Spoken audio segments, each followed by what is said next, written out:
He decided that he should go inside. He was stopped by a tall guard at the entrance, extending his hand in front of him and asking the guy where he was going in his school uniform. Hanul was only silently surprised. The guard with a grimace on his face asked the guy not to piss him off and leave kindly. Hanul stopped and put his hand to his head, thinking about the fact that this place was off limits to minors. But then how could Kang Dae-chun enter it?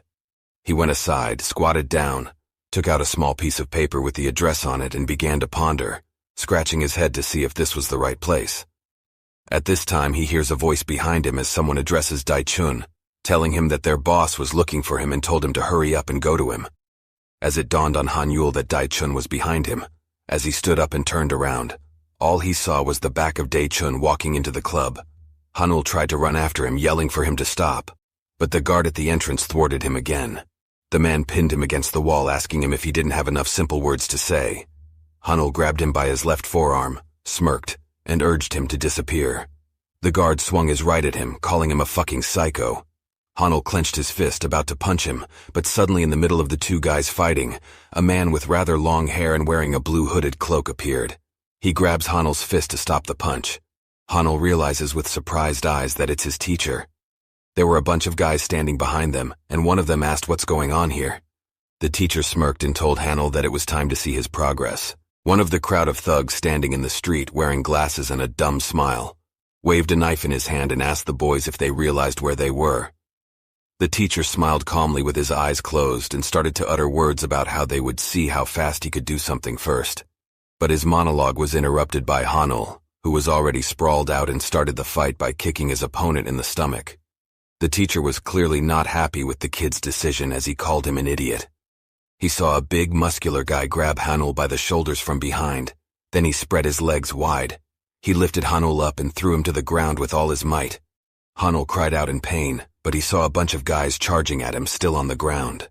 One of them swung an iron stick, another wanted to kick him. The next one just ran frantically towards Hanul.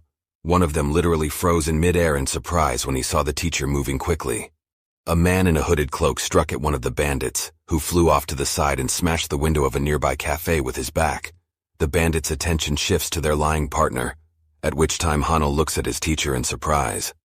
The teacher put his fallen hood over his head, hiding his long hair, once again calling Hanul an idiot and asking him who asked him to start the fight. Hanul, still lying on his back, said he just wanted to know how fast his teacher could move. One of the bandits grunted and called the guys fucking bitches and turned to his comrades and told them to get out because there was someone to finish off. Strange guys in dark clothes, hooded with knives and sticks in their hands, started coming out from all sides. The teacher quickly tried to lift Hanul off the ground and told him that he was asking how fast he could move, so he would know how fast he could scramble away from here. And they started running away with a shout, with only the screams of the bandits behind them for them to stop. Hanul and his teacher reached some narrow city alleyway to catch their breath. Both of them were tired from running fast and were breathing hard. The teacher told Hanul not to go there anymore because those boys were not like the bullies from his school. Hanul replied that he needed to find one of them, and until he did, he wouldn't stop. The mentor asked who he was looking for. Wasn't it Kang Dae-chun? Hanul asked him in surprise, how did he know? But the teacher, without giving an answer, asked him a counter-question. What would Hanul do if the teacher himself found him? He suggested that the best thing Hanul could do would be to kill Kang Dae-chun. The teacher then smiled slyly, saying that Kang Dae-chun's fighting ability was a 10, while Hanul's was only a 1. Hanul shouted furiously that he couldn't just leave it at that. The teacher looked from under his eyebrows at the guy, smiled and agreed with him, asking him if that was why he had been so busy these past few days. Besides, the teacher had an offer for Hanul that he was sure Hanul would be interested in. The teacher continued his monologue, saying that his offer would only interest him if he stayed alive. The night's full moon illuminates the already brightly burning Hyunsung Hospital building. In the darkened room, Haru, Taishik, and the teacher stand over the oxygen capsule in which the sleeping Hanul lies. Taishik reminisces about the upcoming match tomorrow, and Haru wonders if Hanul won't be able to move for a whole week.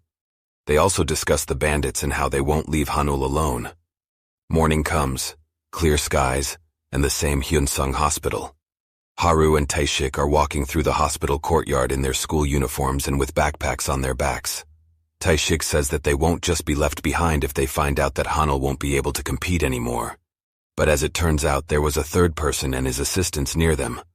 Apparently he heard the words Tae-shik said, but interjected what he said. Haru and Tae-shik twitched at the unexpected encounter and couldn't really answer anything out of fear. The man in the shirt decided to remind them about their agreement that Hanul wouldn't get involved in unnecessary fights. Haru started to defend Hanul by saying that if he fights now, he will die, so she thought it would be better for him to participate in the next round.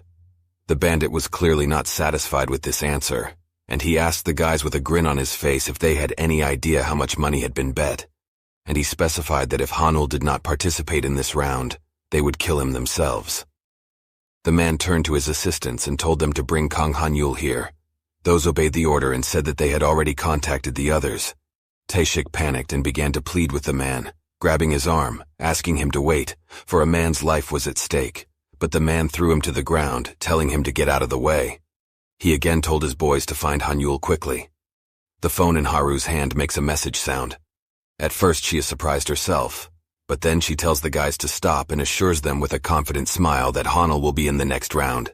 Tae-shik, still sitting on the ground, can't understand what Haru is thinking with only 130 minutes to go, and how can Hanul even be ready? A man with a cross scar on his cheek asks Haru if she knows what will happen if she lies to them. Tae-shik also rises from the ground and whispers the same questions in Haru's ear about the consequences of her statement. Haru assures the man that Hanul is ready, and otherwise she is willing to become their slave if her words are lies, so she asks them to leave. The bandit smiles evilly and says that he would gladly agree to such a condition, but they can't just leave and they should check on Hanul's condition right now. Haru asks confidently if they want to check the patient's room, and Tae-shik continues to worry. They go up to the room to see Hanul, who was still sleeping unconscious in the oxygen pod. The man angrily grabs Hera by her school tie and asks her if she thinks it's funny. He doesn't understand how this kid can be okay, he's almost a corpse after all. He warned the girl to get ready to pay her debts. Haru pushed his hand away, telling him not to touch her, but in response she heard laughter and a question about whether she was out of her mind. She repeated again that Hanul would be fine and warned him not to touch her ever. The man started yelling that the competition had already started, so how could the guy be ready, and said not to think he was an idiot, called her a crazy bitch and swung to hit her. Tae-shik rushed to her friend's aid, but Haru herself stopped the angry man by holding out her phone and showing him something. The bandit started laughing loudly, holding his head. Haru and Tae-shik sat alone in the hospital hallway. Tae-shik held Haru's phone in his hands and read the message that Ma Sung-chul was eliminated from the tournament. In addition, Kang Hanyul was advancing to the next level. Tae-shik happily said confidently that he himself had withdrawn from the competition as soon as he heard Hanyul's name. Haru rejoiced that they were able to buy some time. Tae-shik asked her if she thought they'd get in trouble for that fight before the competition. She tells him not to worry about it because those bandits attacked first. Haru is only worried about the problem Hanul will have to face when he goes back to school. Tae-shik agreed with her because Hanul beat up the #1 guy in school in front of everyone. It's a sunny day. The school building. Haru, Tae-shik, and Hanul were sitting in the gazebo. Tae-shik asked his friend how he was feeling, to which he replied that he was much better, and that he felt a kind of lightness in his body. Haru said that she's worried about this one guy who keeps following them around. And this one, the guy who was hiding around the corner of the gazebo, comes out. He was wearing glasses, holding a bag of food in his hands. The guy smiled, scratched the back of his head in embarrassment, and apologized for bothering them. He explained that he was the guy who used to buy lunch for the previous #1 at school, and he had heard that Hanul was now the new boss, so he had brought them some bread.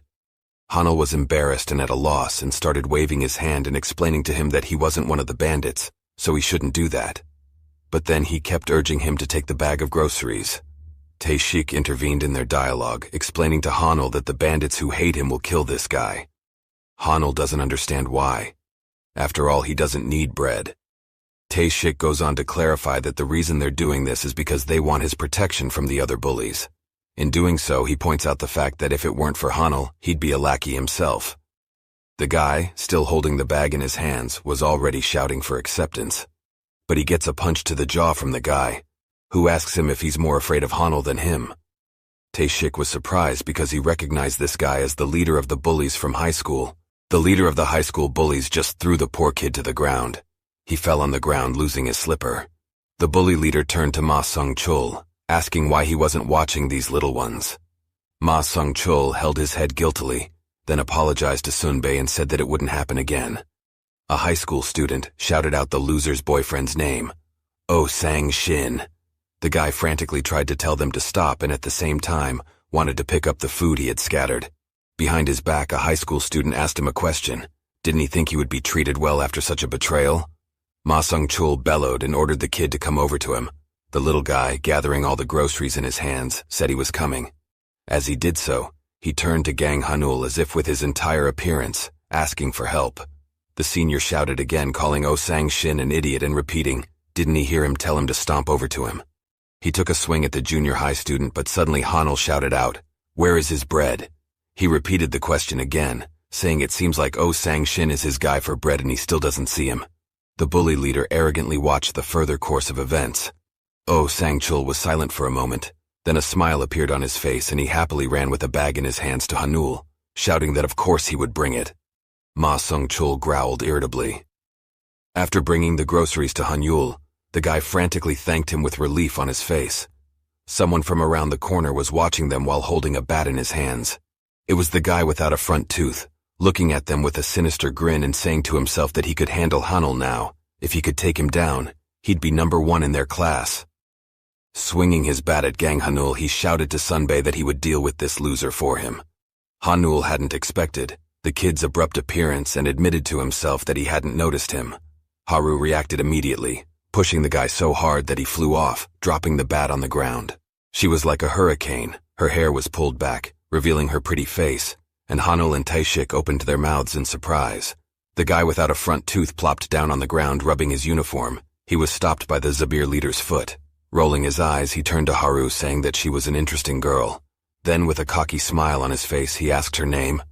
At the same time, Hanul was ready to punch the bully leader. Taishik thought about the fact that this move that Hanul wanted to use was the low kick that he had also used to beat Ma Sung-chul. But in vain, because the high school student reacted and just pushed Hanul away with his foot. Taishik cried out as his friend was shamefully kicked to the side.